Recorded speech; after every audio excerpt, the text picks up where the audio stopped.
Hola chicos, muy buenas tardes. Los saluda con mucho gusto la profesora Flor Karen Cantellano Martínez.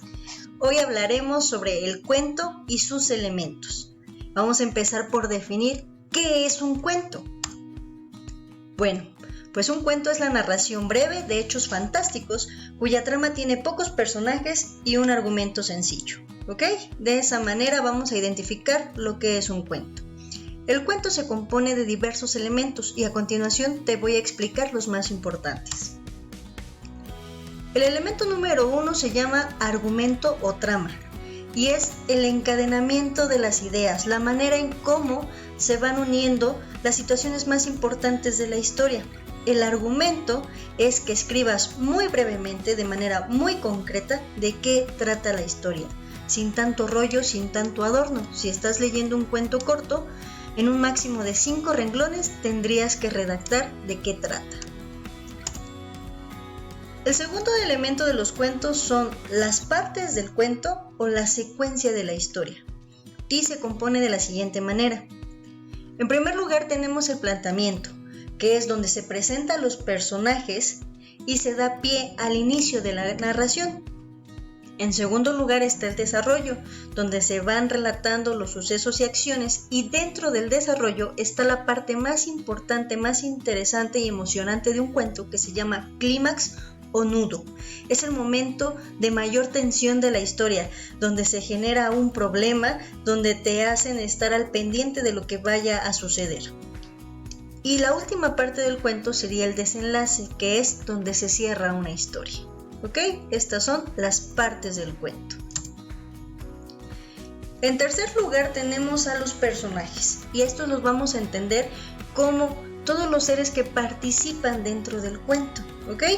Los vamos a clasificar de la siguiente manera: en principales, en secundarios o incidentales o ambientales. Los personajes principales son los más importantes porque en ellos gira toda la historia. Se pueden clasificar como protagonistas o antagonistas. Generalmente los protagonistas suelen ser los buenos y los antagonistas suelen ser los villanos. Los personajes secundarios participan en algunos acontecimientos, no en toda la historia, pero su presencia es vital, es necesaria, ¿ok?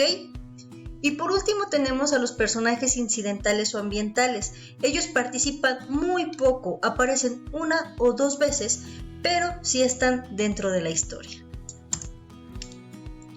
Como cuarto elemento tenemos al narrador. Y el narrador es el personaje creado por el autor para que cuente la historia. Ese narrador también lo podemos clasificar de 4 maneras distintas. El narrador más común en los cuentos se llama narrador omnisciente y es aquel narrador que sabe absolutamente todo, sabe lo que va a pasar, lo que piensan, lo que sienten los personajes, conoce la totalidad de la historia y se redacta en tercera persona: él, ella, ellos o ellas. ¿Sale? Por ejemplo, la princesa se sentía muy triste, no podía controlar sus emociones, así que abrió la puerta del castillo y salió corriendo hacia el bosque encantado. ¿Sale? Estoy hablando de la princesa es ella, ¿ok?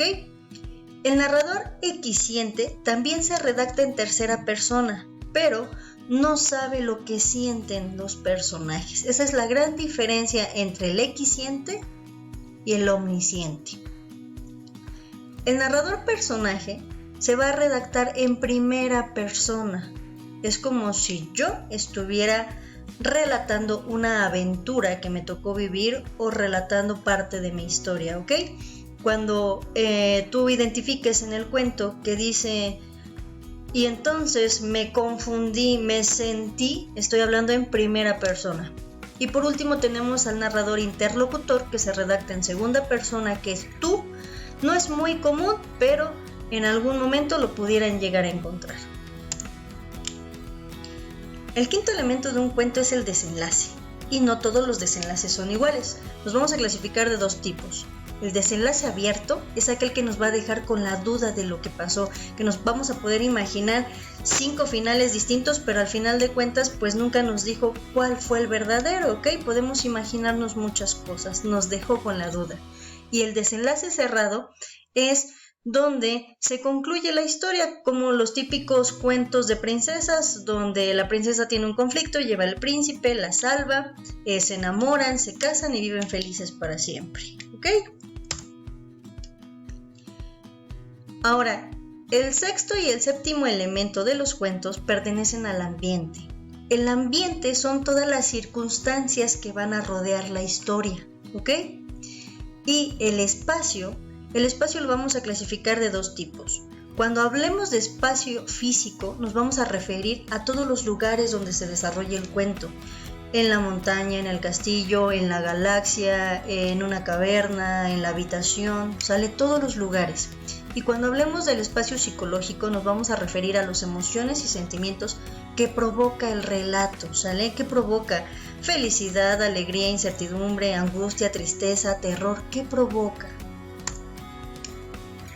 Ahora, cuando hablemos del tiempo, tenemos dos tipos de tiempo, el tiempo de la narración y el tiempo de la historia. El tiempo de la narración es el modo en que se conjugan los verbos. Cuando te pregunte cuál es el tiempo de la narración de este cuento, tú te vas a tener que fijar en los verbos. Ejemplo, si dice, la princesa salió, es pretérito.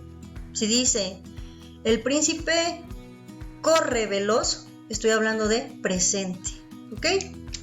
Y el tiempo de la historia puede ser de tres tipos. Se le conoce como lineal, analepsis y prolepsis. El tiempo lineal son aquellos relatos que van en orden cronológico, ¿ok?